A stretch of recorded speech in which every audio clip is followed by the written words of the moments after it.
3 অধ্যায়ের উদাহরণ কত 4 নম্বরে বলছে, দেখো ভালো করে, 12 মাইক্রোফ্যারাডের একটি ক্যাপাসিটর, 12 মাইক্রোফ্যারাডের একটি ক্যাপাসিটর এবং দ্বিতীয় একটি ক্যাপাসিটরের সাথে প্যারালালে সংযোগ করা আছে। একটা ক্যাপাসিটর পরের একটি ক্যাপাসিটরের সঙ্গে কিসে সংযোগ করা আছে? উদাহরণ কত নাম্বার? উদাহরণ 4। উদাহরণ 4 বলছে কি, 12 মাইক্রোফ্যারাডের একটি ক্যাপাসিটর দ্বিতীয় একটি ক্যাপাসিটরের সঙ্গে কিসে সংযোগ আছে? প্যারালালে সংযোগ আছে। তার মানে একটা ক্যাপাসিটরের মান দেওয়া আছে, দেখো বলছে C1 সমান সমান 12 মাইক্রোফ্যারাড দেওয়া আছে, আর দ্বিতীয়টা বলছে দেওয়া নাই, প্যারালালে সংযোগ করা আছে। টোটাল ক্যাপাসিট্যান্স বলছে কি, বলছে কি দেখো, সংযুক্ত করা হলে মোট ক্যাপাসিট্যান্স হয় 17 মাইক্রোফ্যারাড। তার মানে কি মোট ক্যাপাসিট্যান্স কত হয়েছে? সিপি সমান সমান কত হয়েছে? 17 মাইক্রোফ্যারাড নাকি? তাহলে বলছে কি C2 এর মান নির্ণয় করো, নাকি C2 বের করতে বলছে। আমরা জানি গিভেন ডাটা, অঙ্কটা থেকে আমরা গিভেন ডাটা ধরে নিতে পারি।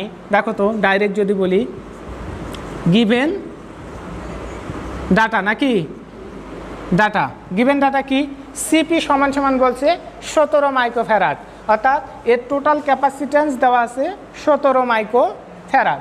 আর C1 বলছে কি একটি ক্যাপাসিটরের মান 12 মাইক্রোফ্যারাড, তাহলে 12 মাইক্রোফ্যারাড দেওয়া আছে। তাহলে C2 সমান সমান হট নির্ণয় করে দেখাও, বের করে দেখো C2 এর মান। তাহলে আমরা সূত্র কি জানি দেখো তো, ইজিগুলান দিয়ে আগে শুরু করি। আমরা জানি কি সূত্র? উই নো, আমরা জানি নাকি? উই নো, আমরা কি জানি? টোটাল ক্যাপাসিট্যান্সের প্যারালালের সূত্র। তো আমরা 3টা দিয়ে করছি, বলছি সিপি সমান সমান, আমরা নির্ণয় করে দেখলাম এর আগে, সিপি সমান সমান C1 plus C2 plus C3। তো এখন বলছে 2টা, তাহলে C1 C2 আমি এইটাকে মিশাই দিলাম, তাহলে কি সূত্র ঠিক থাকলো। এখন কি বলছে? C2কে প্রমাণ করো, বের করো। তাহলে আমি কি করতে পারি? আমরা যদি ইজিভাবে নেই তাহলে একে সম্পূর্ণটাকে এপার নিতে পারি, C1 প্লাস C2। একদম যারা বোঝে না তাদের খাতিরে সম্পূর্ণ পার করে নিলাম। আর পরেরটা সিপি কোথায় দিলাম? অপরটাতে দিলাম। বলছি যার সব কিছু নিয়ে ট্রান্সফার করা হয়, এক জায়গা থেকে আরেক জায়গায় হস্তান্তর করা হয়, সেই জায়গায় কোনো মানের পরিবর্তন হয় না।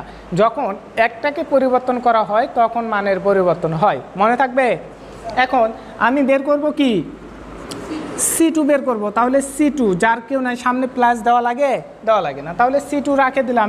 C1 প্লাসে ছিল, অপর দিকে যায় কি হবে? মাইনাস C1 হবে। এখন আমি মান বসাবো, C2 সমান সমান সিপির মান কত ছিল? 17, C1 এর মান কত? 12। তাহলে অতএব C2 সমান সমান কত? 5 মাইক্রোফ্যারাড।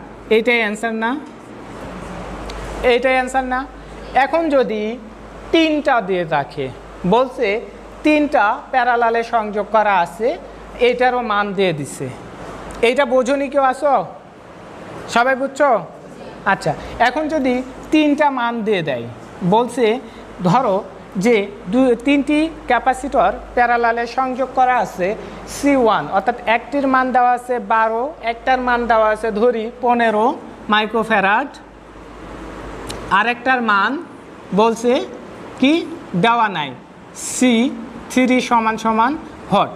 তাহলে সূত্র এখন কোনটা হবে? কয়টা বের করতে হবে? তাহলে দেখো তো, সিপি টোটাল ক্যাপাসিট্যান্স ধরলাম 17 দেওয়া আছে, বা ধরে নেই টোটাল ক্যাপাসিট্যান্স ধরা আছে 20 বা 30, ধরি 28 মাইক্রোফ্যারাড ধরলাম। তাহলে C1 পাইছি, C2 কত পাইছি? 15 পাইছি মাইক্রোফ্যারাড পাইছি। এখন সি কত পাইছি? C3 আগে। তাহলে আগে এক কাজ করি, সিপি নির্ণয় করা আগে দেখাই, তাহলে সবাই যাবে। C3 ধরে নাও, C3 দেওয়া আছে 10 মাইক্রোফ্যারাড। এখন তুমি বলো তো, এখন C1 C2 C3 আমি পাইছি 10 মাইক্রোফ্যারাড। এখন একজন দাঁড়াও, আচ্ছা এখন বলছে কি সিপি নির্ণয় করো, তাহলে কি করতে হবে এই তিনটা ক্যাপাসিটরকে?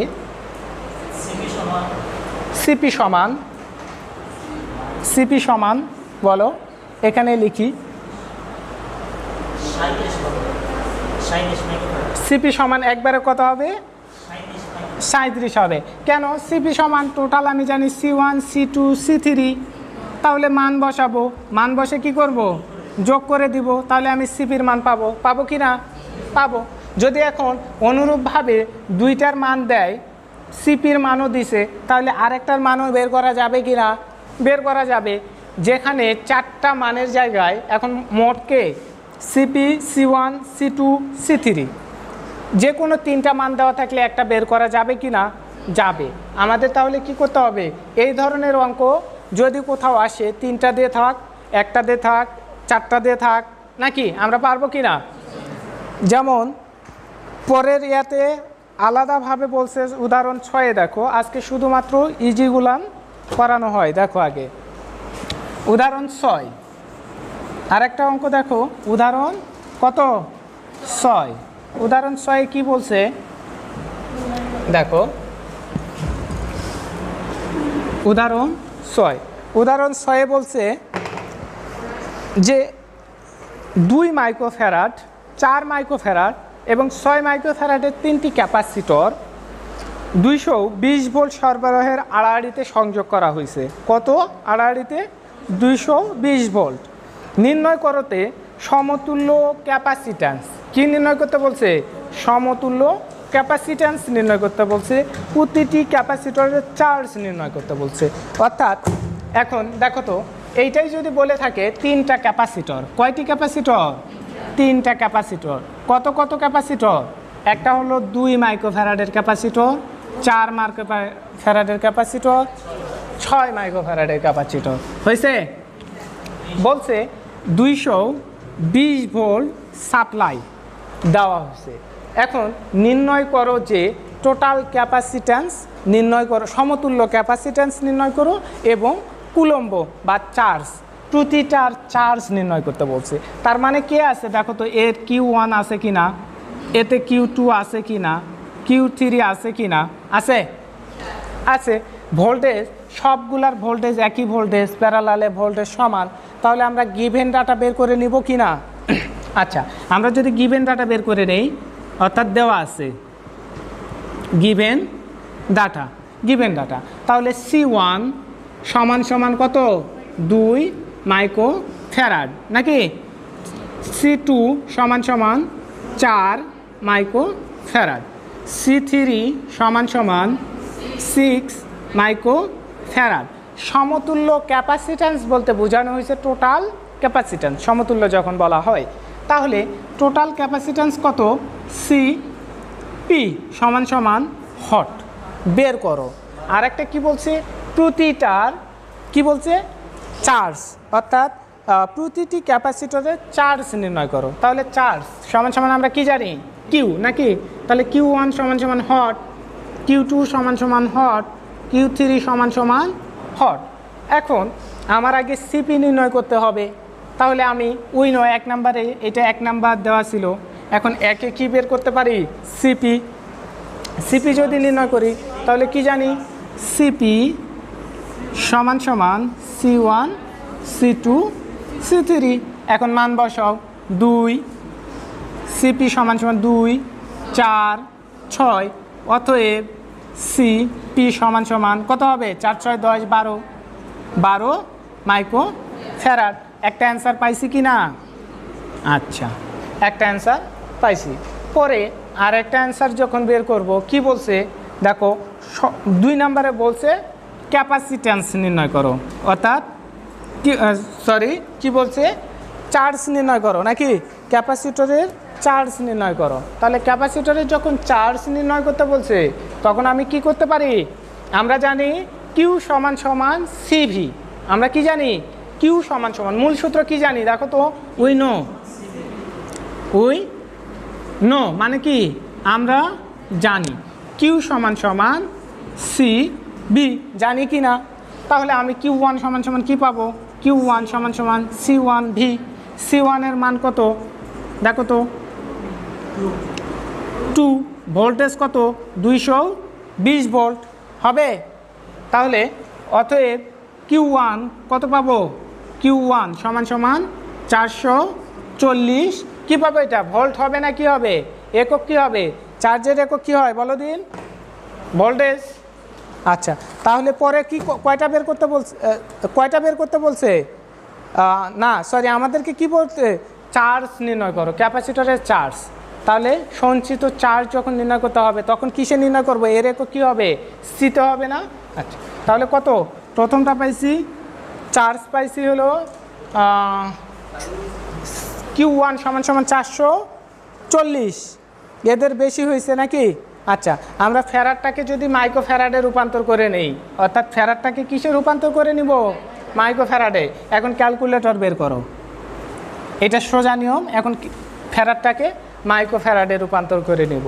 আচ্ছা বলছে 2 মাইক্রো ফ্যারাড তার মানে কি 2 × 10⁻⁶ ফ্যারাড হবে। চার্জের একক কি কুলম্ব কুলম্বকে কী দ্বারা প্রকাশ করা হয় কিউ দ্বারা প্রকাশ করা হয় নাকি। আচ্ছা এখন বলছে কি এইটাকে কি 4কে ফ্যারাডে রূপান্তর করলে 10⁻⁶ ফ্যারাড 6 × 10⁻⁶ ফ্যারাডে রূপান্তর করলাম। তাহলে এখন ফ্যারাডে যখন নির্ণয় করতেছি 10⁻⁻ কত 6 গুণন কত 220 ভোল্ট। অতএব ক্যালকুলেশন করো কত আসে দেখো ক্যালকুলেশন করে দেখো কত আসে।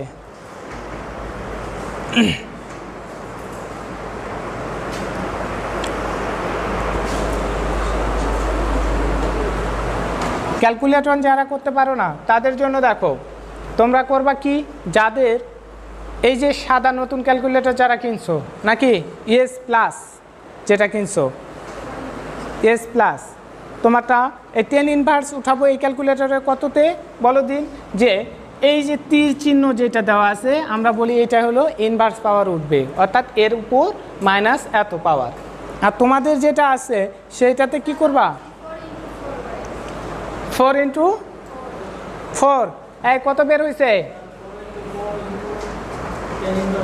4 × 4 না 440 ভোল্ট ইন্টু এত কেন এটা কি ঠিক আছে দেখো 2 × 10⁻⁶ গুণন 240 তাহলে 2 × 2 = 4 হ্যাঁ 220 2 × 2 কত হয় 440 তো এমনি আসে তা তোমাদের কত আসে তাহলে আমরা মুখে মুখে হিসাব করলেও কত আসে দেখো তো 440 আসে 440 গুণন 10⁻⁶ একক কি কিউ একটা অ্যান্সার নাকি একটা অ্যান্সার। দ্বিতীয়তে দেখো আচ্ছা দ্বিতীয়তে দেখো বলছে কি Q2 সমান সমান C2V তাহলে C2-র মান কত 4 × 10⁻⁶ গুণন কত 220 4 × 2 = 8 880 নাকি 880 গুণন কত 10⁻⁶। অতএব Q2 সমান সমান কত এইটা একটা অ্যান্সার হয়েছে। আবার Q3 সমান সমান কত C3V বা Q3 সমান সমান C3-র মান কত 6 × 10⁻⁶ গুণন কত 220 ভোল্ট তাহলে কত হবে 6 × 2 = 12 1300 কত হচ্ছে 1320 তাহলে 1320 গুণন 10⁻⁶। অতএব Q3 সমান সমান এটা একটা অ্যান্সার হয়েছে মুখে মুখে হিসাব করলাম। আচ্ছা যাদের ক্যালকুলেটরে উঠালে সমস্যা হচ্ছে তাদের আবার উঠানো দিচ্ছি। হ্যাঁ হিসাব করা যায় তোমরা উঠাইতে পারতেছো না সেই জায়গায় যাই বললাম যে পরবর্তীতে আবার দেখাই দিচ্ছি।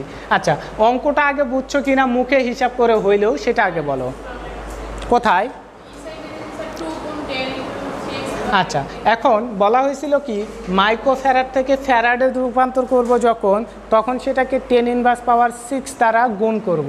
কি করব 10⁻6 দ্বারা গুণ করব। বলো। হ্যাঁ, কেন দিলাম? এখন এই যে আমরা যে কিউ এর মান নির্ণয় করতেছি সেই তাগিদে আমরা সর্বদা বলা হয় যে যদি একক সবগুলো একই থাকে তাহলে তুমি করতে পারো। যেমন যদি মিটার মিটার মিটার থাকে, আমরা 9 10-এ দেখে আসছি, সব যোগ করতে পারি। যদি কোনোটা সেন্টিমিটারে থাকে সেটাকে আগে মিটারে রূপান্তর করতে হইতো কি না? যদি কোনোটা মিলিমিটারে থাকে সেটাকে আগে মিটারে রূপান্তর করতে হইতো। এখন কোনোটা যদি আবার সেন্টিমিটারে অ্যান্সার বের করি, মিটারটাকে সেন্টিমিটারে নিয়ে যাও, আগে মিটারটাকে আবার সেন্টিমিটারে নিয়ে যাও, তারপরে আর 1 সেন্টিমিটার দ্বারা যোগ করতাম কি না? ঠিক তেমনি যখন মাইক্রোফ্যারাড দেওয়া আছে, মাইক্রোফ্যারাডের অপর নাম কি? ফ্যারাড। মাইক্রোফ্যারাড ছোটো না? এখন বলছে কি সেটাকে 10⁻6 দ্বারা গুণ করে ফ্যারাডে রূপান্তর করব। যেটা এখন যদি বলি যে 1000 ওহম, এখন 1000 ওহমকে যখন আমরা 1000 দ্বারা ভাগ করি কিসে হয়ে যায়? কিলোতে রূপান্তর করব। তখন কি বলবো? এত 1 কিলো ওহম হচ্ছে কি না?